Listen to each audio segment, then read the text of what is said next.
Monitoring observability, application performance management or APM, various pieces of observability, whether we're talking traces, whether we're talking logging, whether we're talking metrics, from a resource and cost optimization perspective, all of these pieces to the puzzle are always kind of looked at, but manually, okay? And regardless of the environment that you're in, whether it's a large organization, whether it's a startup, whether it's a mid-size, chances are you're never going to just have dedicated engineers that are just doing monitoring and observability. Yeah, the SREs are doing monitoring and observability, the DevOps engineers, the cloud engineers, platform engineers, whatever title you're using in your environment. Yes, there are engineers that are specializing in monitoring and observability, but you're not going to just have dedicated engineers. Maybe you do, but it's very, very rare. Like very, very few and far in between organizations are going to do that. I've never personally seen it, but I'm sure it's out there in some way, shape, or form. And because of that, we kind of got to start thinking above the level of the SRE handbook. So in the SRE handbook, the whole goal is 50% of your time as whatever engineer you are should be spent putting out fires, alerts, stuff like that, anything that's an emergency. The other 50% of the time you should really be thinking about how do you remediate these issues, okay? Now that could be code-based stuff, that could be automation style workflows. There could be a bunch of different ways that you're doing that. You could set up automated workflows. You could have manual run books that are just literally step-by-step to go fix an issue. You could have automated run books, a lot of different things. But there are specific tools out there that can help us from an automatic remediation perspective. So let's take a look at the manual approach of kind of looking and digging in with a little bit of automation tied to it. And then let's take a look at the true remediated approach. Just to set the stage, I have an AKS cluster up and running. Now, if you're running in AWS, if you're running in GCP, a lot of this stuff is going to be more or less similar. Of course, the service names and stuff like that will be different, but you know, the end goal will ultimately be the same.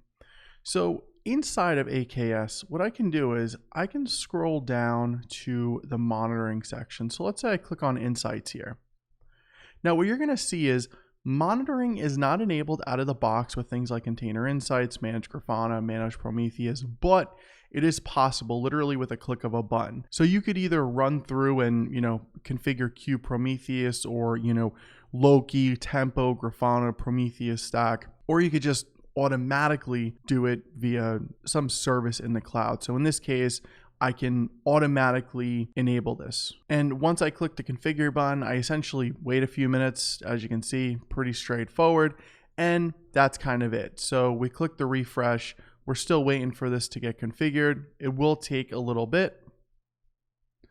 But once it's more or less configured, what'll end up happening is you then have the ability to go through things like Grafana and Container Insights and all of those configurations. You have some alerting capabilities here. You have some metric capabilities here. You're going to have some logging capabilities here. You can go through again, same thing, configure it.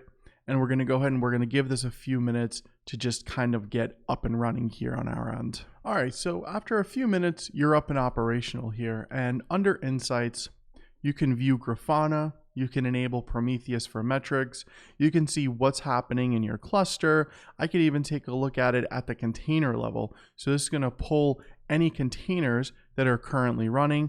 I can go ahead and I can see how they're working, how many pods, how many containers, what the metrics consumption is, and again, ultimately, how they are performing, okay? And yeah, I mean, this is really great. You can even do things like recommended alerts where you can enable these and boom, that's it. You really don't have to do much else.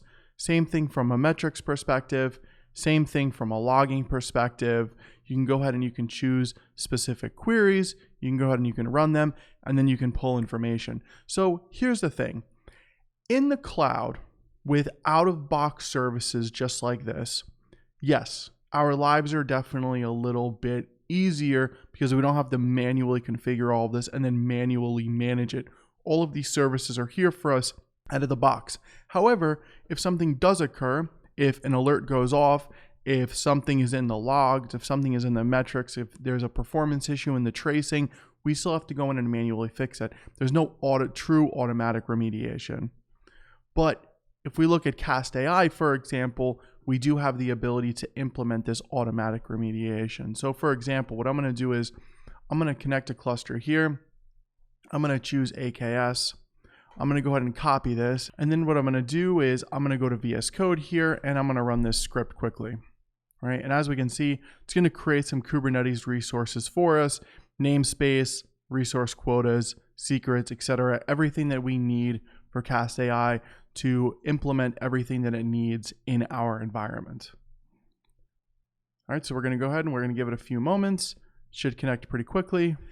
And now we can see our cluster. Okay, so you can see one or more clusters. You can see your nodes. You can see CPU total. You can see memory total. Now, once I click on it, the first thing that we're able to see is the ability for automatic remediation when it comes to our cost optimization, okay?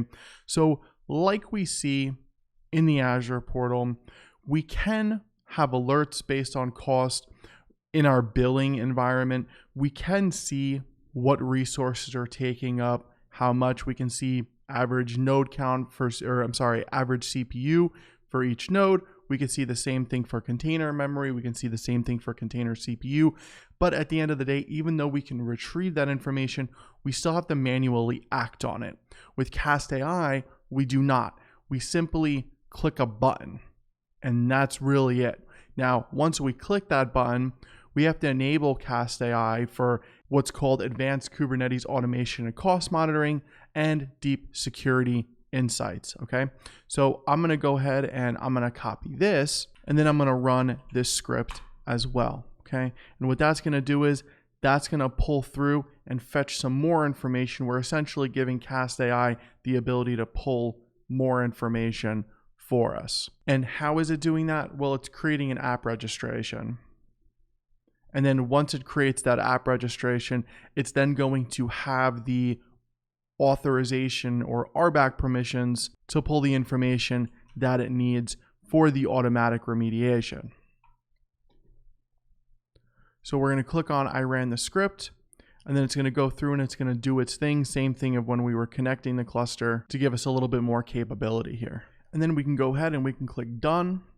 So now at this point, it's enabling everything that we need. Might take up to 15 minutes, but after that, we then have the ability to kind of set up and specify how we want our environment to be. Do we want it to be more optimal? Do we want it to be a little bit more cost efficient? We have the ability to kind of configure that for ourselves here. Now, once that's done and it's enabled and it's doing its thing, we really don't have to do much else. And this is kind of the funny yet ironic thing about cost and resource optimization. They work hand in hand. So what cost optimization is going to do when you're doing an automatic remediation step like we did in Cast AI, it's not going to just bog everything down to the bare minimum. No, it's going to look at the entire environment, what's running, and repurpose, remove, scale up, scale down, where and when necessary based on resource load. So again, cost optimization, resource optimization, they really go well together. And with Cast AI, you don't have to worry about manually going through logs, manually going through traces to see, hey, is this application performing as well as it could be, or do we need to bump up resources? Everything's done for you.